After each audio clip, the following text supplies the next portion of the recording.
الحمد لله نحمده ونستعينه ونستغفره ونؤمن به ونتوكل عليه ونعوذ بالله من شرور أنفسنا ومن سيئات أعمالنا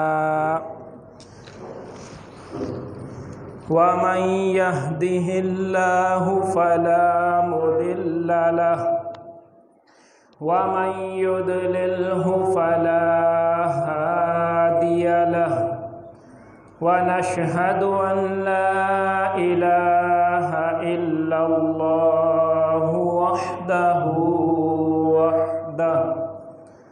وحده لا شريك له ونشهد أن محمدًا عبده ورسوله أما بعد فأعوذ بالله من الشيطان الرجيم بسم الله الرحمن الرحيم إن الله وملائكته يصلون على النبي يا أيها الذين آمنوا صلوا عليه وسلموا تسليما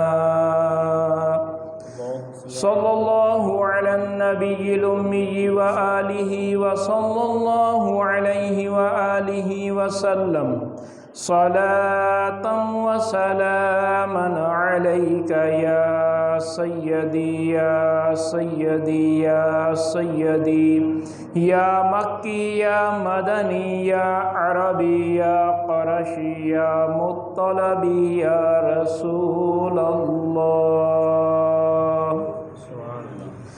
امداد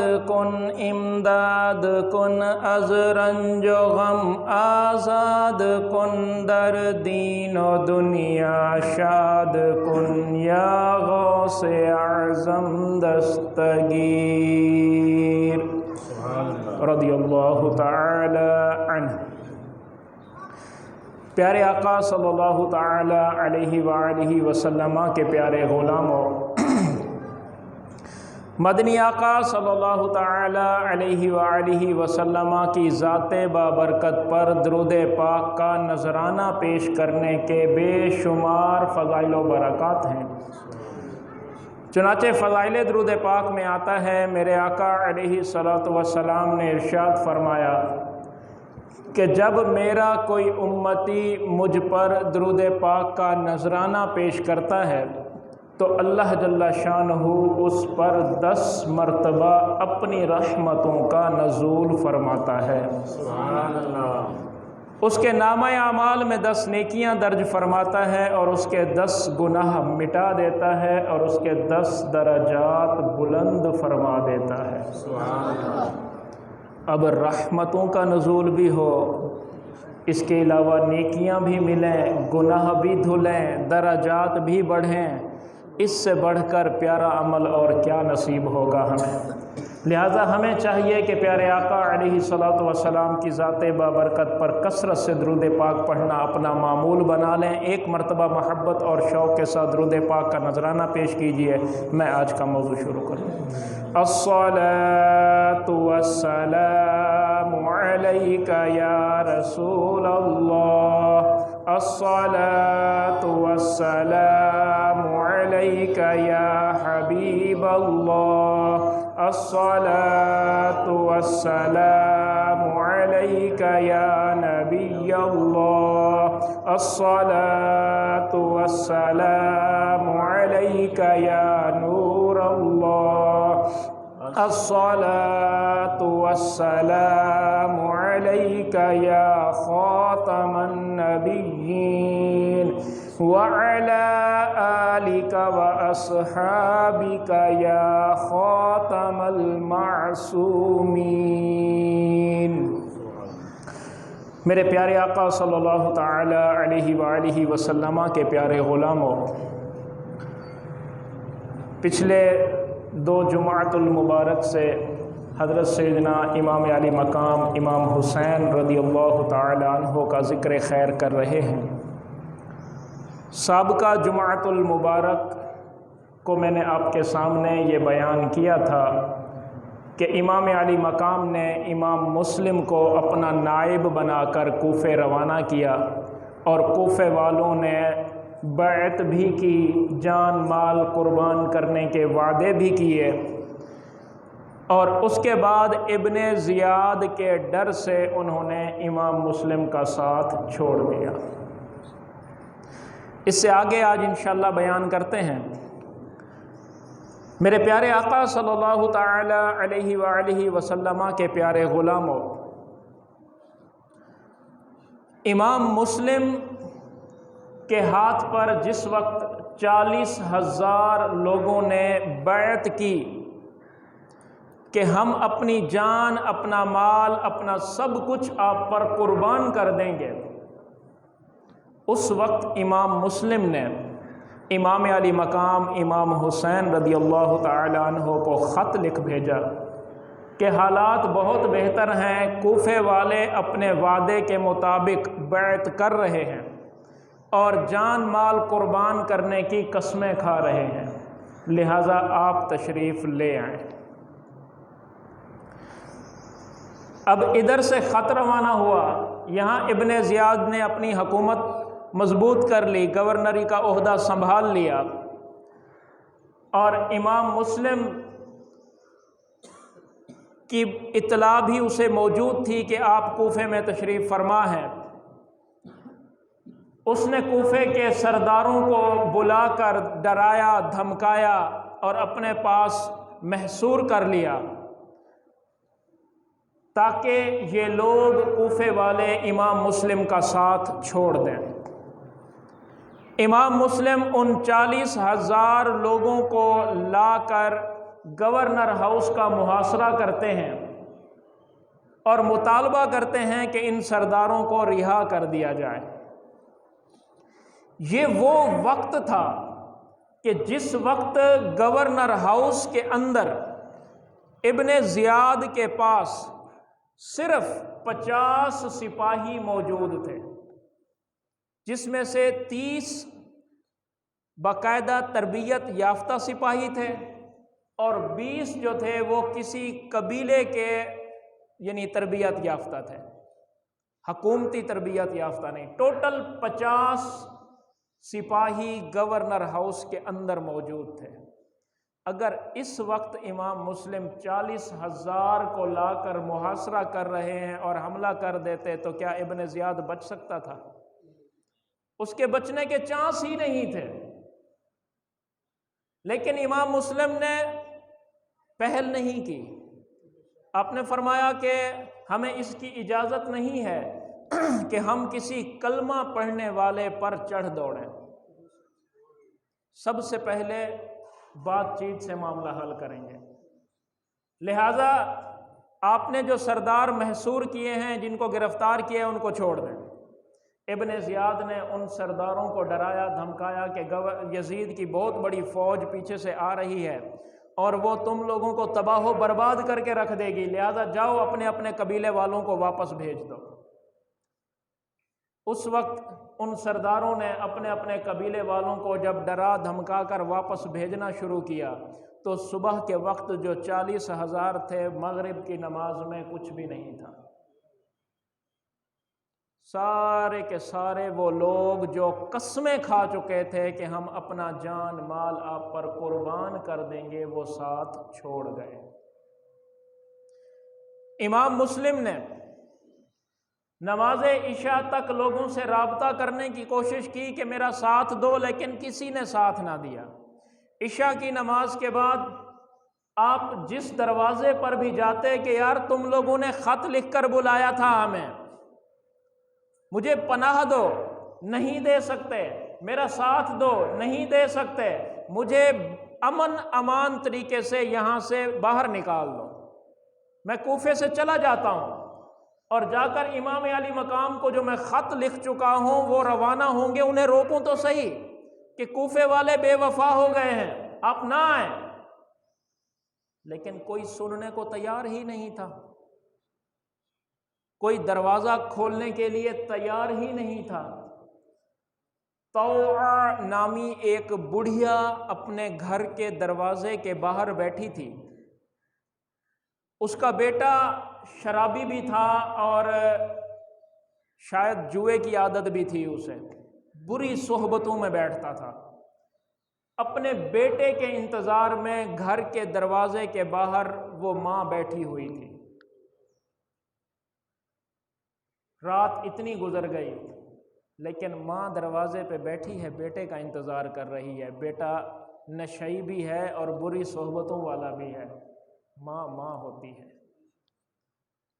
اے کاش ہم اپنی ماں کی قدر کرنا سیکھ لیں۔ امام مسلم وہاں پہنچے اور جا کر دروازے کے ایک طرف، ایک سائڈ پہ وہ بڑھیا بیٹھی ہوئی تھی، دوسری طرف جا کر آپ زمین پر بیٹھ گئے اور دیوار کا آسرا لے لیا، ٹیک لگا لی۔ وہ بڑھیا کہنے لگی کہ کیا آپ کو پیاس لگی ہے؟ آپ نے فرمایا ہاں۔ وہ گئی اور اندر سے پانی کا پیالہ بھر لائی اور آ کر پانی پیش کیا۔ امام مسلم نے وہ پانی پیا، پانی پینے کے بعد پیالہ بڑھیا کو واپس کر دیا۔ یہ پیالہ لے کر واپس اندر گئی، جا کر وہ پیالہ رکھا، رکھ کر واپس آئی تو دیکھا کہ امام مسلم جو ہیں وہ وہیں بیٹھے ہوئے ہیں۔ اس نے پہچانا تو نہیں تھا، پوچھنے لگی کہ آپ کون ہیں، کیوں بیٹھے ہیں؟ رات کے اس اندھیرے میں کسی نے آپ کو میرے دروازے پہ بیٹھا دیکھ لیا، لوگ ہمارے بارے میں باتیں کریں گے، آپ اٹھ جائیں، یہ اچھی بات نہیں ہے کسی کے دروازے پہ یوں ہی بیٹھے رہنا۔ آپ خاموش ہو گئے اور بیٹھے رہے۔ اس بڑھیا نے یہ جملے 2-3 بار دہرائے۔ جب تیسری بار یہ جملہ دہرایا تو آپ نے ارشاد فرمایا کہ میرا یہاں کوئی گھر ٹھکانہ نہیں ہے، کہاں جاؤں، مسافر ہوں۔ اس بڑھیا نے پوچھا آپ کا نام کیا ہے؟ آپ نے فرمایا میرا نام مسلم بن عقیل ہے۔ وہ کہنے لگی کہ مسلم بن عقیل امام علی مقام امام حسین رضی اللہ تعالی عنہ کا نائب، جن کے ہاتھ پر پورا کوفہ بیعت کر رہا تھا، آپ وہی ہیں؟ آپ نے فرمایا میں وہی ہوں، لیکن اب کوفے والوں نے میرے ساتھ بے وفائی کی ہے اور ابن زیاد کے ڈر سے میرا ساتھ چھوڑ گئے۔ اس بڑھیا نے آپ کو اپنے گھر کے اندر بلایا، ایک کمرے میں زمین پر چادر بچھائی، آپ کو وہاں بٹھایا اور آپ کے لیے کھانا پیش کیا۔ کافی دیر کے بعد جب اس بڑھیا کا بیٹا گھر آیا تو اس نے آ کر دیکھا کہ یہاں کوئی مہمان ہے، پوچھنے لگا کہ اے امی جان یہ کون ہے مہمان؟ انہوں نے بتایا کہ کوئی مسافر ہے۔ کہا نہیں، کسی مسافر کو اس طرح تو گھر میں آپ نہ سلاتی، مجھے بتائیں یہ کون ہے؟ جب اس نے بار بار اصرار کیا تو اس بڑھیا نے بتا دیا کہ وعدہ کرو راز رہے گا، کسی کو نہیں بتاؤ گے، یہ امام مسلم بن عقیل ہیں۔ وہ تو باہر سے سن کر آیا تھا کہ امام مسلم کے اوپر تو انعام لگا دیا گیا ہے کہ جو امام مسلم کو گرفتار کرائے گا یا ان کا پتہ بتائے گا تو اسے تو انعام سے نوازا جائے گا۔ باہر گلیوں میں تو یہ اعلان ہو رہا ہے، اعلان سن کر آیا تھا وہ، انعام کا لالچ اس کے اندر جاگ اٹھا، ساری رات اسے نیند نہ آئی، اسی گمان میں تھا کہ میں کسی طرح صبح ہو اس کی خبر دوں، اسے گرفتار کراؤں اور پھر مجھے انعام سے نوازا جائے۔ اسی خیال میں ساری رات گزر گئی۔ صبح ہوتے ہی وہ فوراً اٹھ کھڑا ہوا، گھر سے باہر نکلا اور سیدھا گورنر ہاؤس پہنچا۔ گورنر ہاؤس پہنچ کر اس کی ملاقات عبد الرحمن بن محمد بن اشعث بن زیاد سے ہوئی۔ اشعث عبیداللہ ابن زیاد کا بھائی، اس اشعث کا بیٹا محمد، یہ ابن زیاد کے دربار کے اندر ایک درباری، اور اس محمد کا بیٹا عبد الرحمن یہ بھی اسی دربار کے اندر موجود تھا۔ اس سے ملاقات ہوئی، اس کو جا کر ساری بات بتائی، اس نے اپنے باپ محمد کو جا کے بتائی، اور اس نے جا کر ابن زیاد کے کان میں ڈال دی۔ بڑا خوش ہو گیا وہ۔ 30 سوار اس نے اس محمد بن اشعث بن ابن زیاد یعنی بن زیاد کو دیے، اور کہنے لگا کہ ان کو ساتھ لے جاؤ، اور ایک قبیلہ، وہ قبیلہ کہ جس کے اکثر لوگوں نے خط لکھ کر امام علی مقام کو دعوت دی تھی، اس قبیلے کے 50 جوان اور اس قبیلے کا ایک سپہ سالار، اس کو روانہ کر دیا۔ 50 سوار وہ ہیں، 30 اس کے ساتھ ہیں، 80 سوار ہیں، اور 2 سمجھ لیں کہ کمانڈر ہیں ان کے، اور یہ 82 افراد امام مسلم کو گرفتار کرنے کے لیے چلے گئے۔ ایک اور شخص جو دربار میں موجود تھا، جس کو رئیس الشرط کہتے ہیں، عام طور پر آپ نے سنا ہوگا کہ عربیوں میں جو پولیس والے ہوتے ہیں انہیں شرطہ کہا جاتا ہے۔ رئیس الشرط کا مطلب ہے کہ جیسے ہمارے ہاں آئی جی ہوتا ہے، صوبے کا سب سے بڑا پولیس افسر، تو جو گورنر کا اس کا اپنا صوبہ کوفہ جو تھا، اس کوفے کا جو آئی جی تھا اس کا نام تھا حسین بن نمیر۔ اس کو ابن زیاد نے حکم دیا کہ تم پورے کوفے کے اندر اپنے سپاہی پھیلا دو، جگہ جگہ ناکہ بندی کر دو، تاکہ مسلم بن عقیل کے لیے بھاگنے کا کوئی راستہ نہ رہے۔ اور دوسری بات یہ کہ اگر ان کی گرفتاری کا سن کر کوفے والے باہر نکلیں تو آپ ان کوفے والوں کو روک سکو۔ یہ احکامات دینے کے بعد، ان لوگوں کو روانہ کرنے کے بعد، ابن زیاد اپنے گورنر ہاؤس کے اندر انتظار کرنے لگا۔ محمد بن اشعث جب ان سپاہیوں کے ساتھ اس گھر پر پہنچا جہاں امام مسلم قیام فرما تھے، اس نے باہر سے جا کر اس گھر کے دروازے کو بجایا اور آواز دی کہ آپ باہر آ جائیں، ہم آپ کو گرفتار کرنے آئے ہیں۔ آپ باہر تشریف نہیں لائے تو اس نے سپاہیوں کو گھر کے اندر داخل کرنا شروع کر دیا۔ چھوٹا سا دروازہ تھا، 2 سپاہی اندر آتے، سامنے امام مسلم موجود تھے، آپ کے ہاتھ میں تلوار تھی، ان 2 سپاہیوں کو وہیں ڈھیر کر دیتے آپ، کیونکہ ایک ساتھ 80 تو داخل ہو نہیں سکتے تھے، چھوٹا سا دروازہ تھا، تو 2 3 افراد اندر گھستے جاتے، امام مسلم کے ایک وار کا شکار ہوتے جاتے وہ۔ جب محمد بن اشعث نے دیکھا کہ اس طرح تو میرے یہ سارے سپاہی ختم ہو جائیں گے، تو اس نے گھر کی دیوار کے اوپر سے زیادہ تعداد میں لوگوں کو کودنے کا حکم دیا۔ وہ جیسے ہی زیادہ مقدار میں کودے تو وہ شیر اور زیادہ بپھر گیا، اس کی تلوار کی تیزی اور زیادہ آ گئی۔ وہی جو دیواریں کود کر آئے تھے، اب انہیں چھپنے اور بھاگنے کا موقع نہ ملا، اس گھر کی چھت پہ چڑھ گئے۔ چھت پر جا کے وہاں سے انہوں نے پتھراؤ شروع کر دیا۔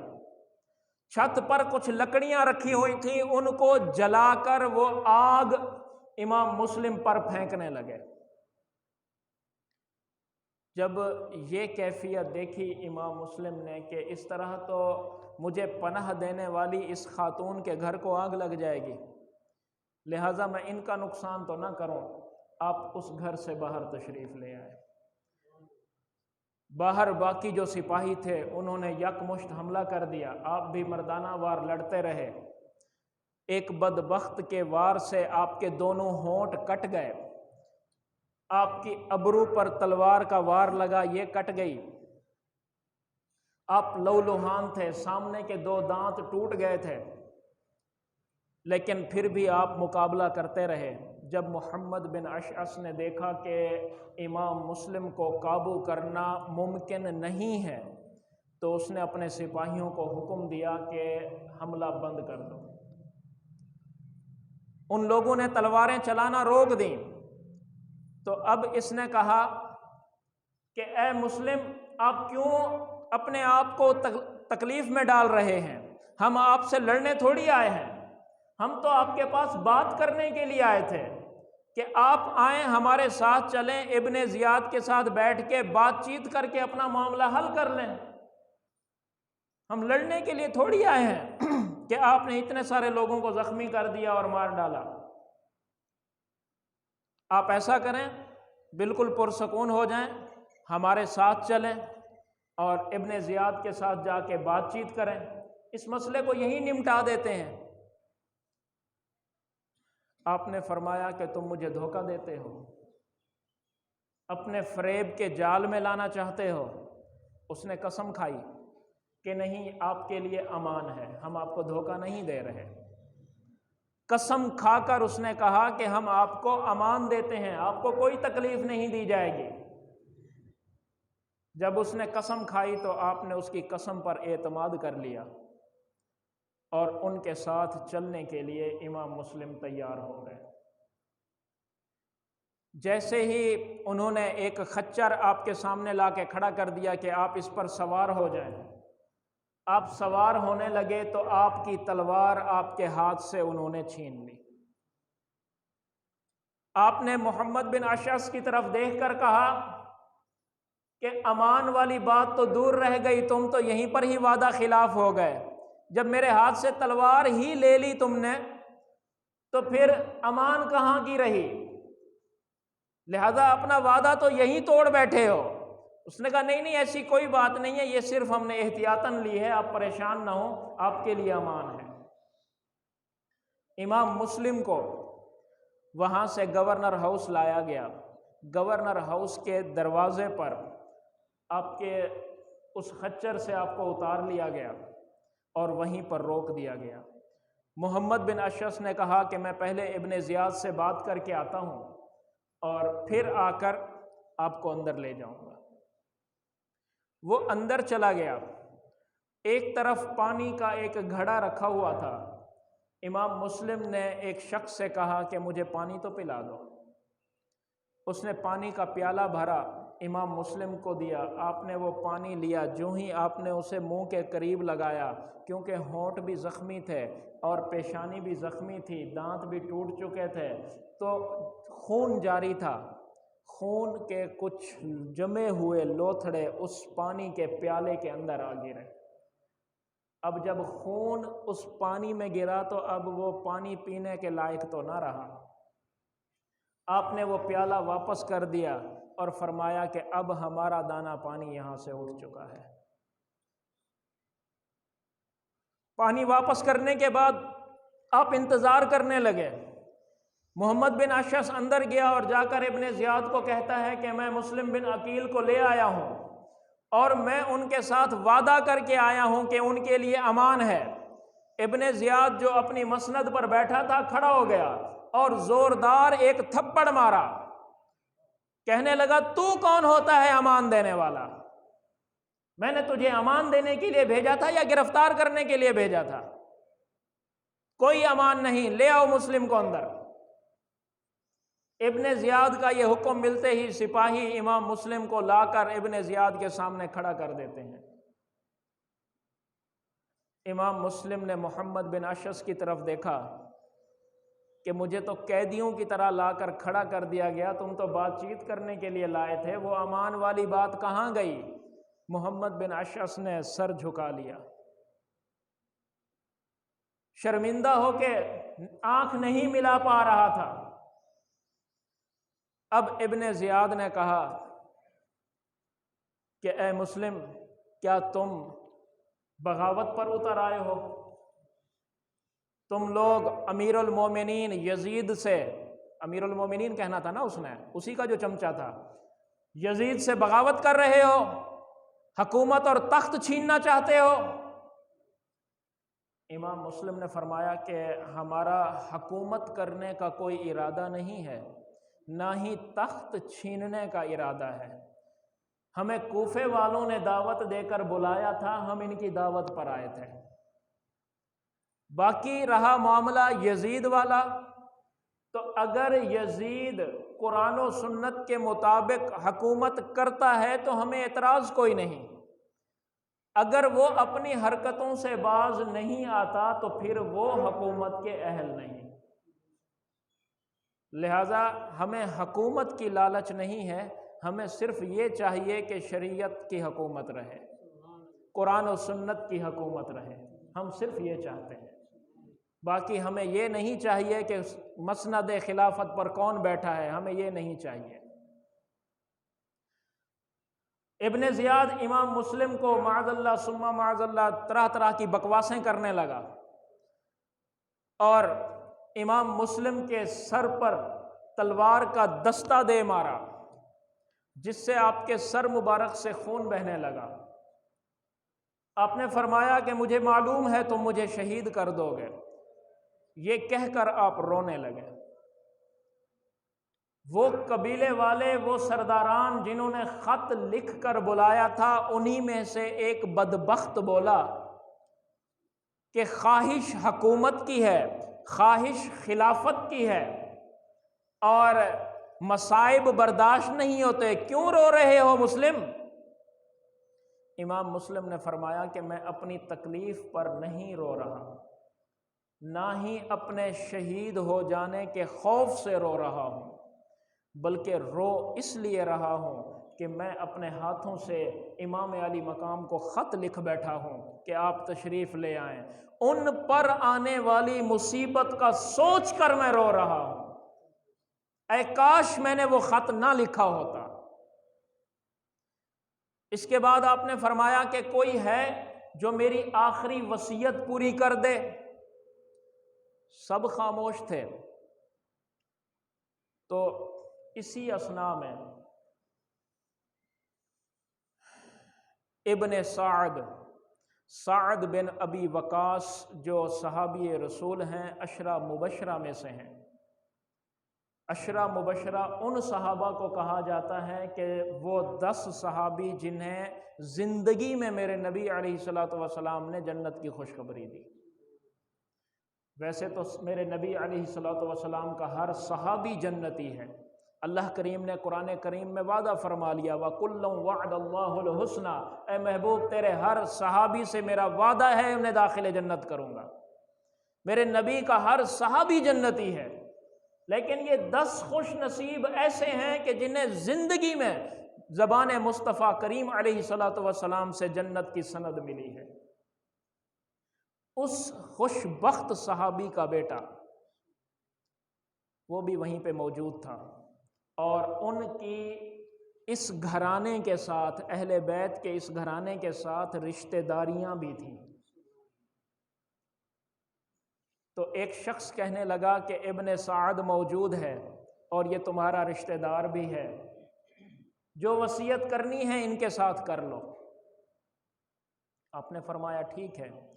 آپ قریب ہوئے اور ارشاد فرمایا کہ میں نے یہاں چند دن قیام کے اندر اپنی ضروریات کے لیے فلاں شخص سے اتنے درہم ادھار لیے تھے، لہٰذا وہ ادھار ادا کر دینا، پھر میرے قبیلے سے، میرے گھر والوں سے، میرے خاندان والوں سے وہ رقم وصول کر لینا، میرے لیے کفن کا اور تدفین کا بندوبست بھی تم اپنے ذمے لے لو۔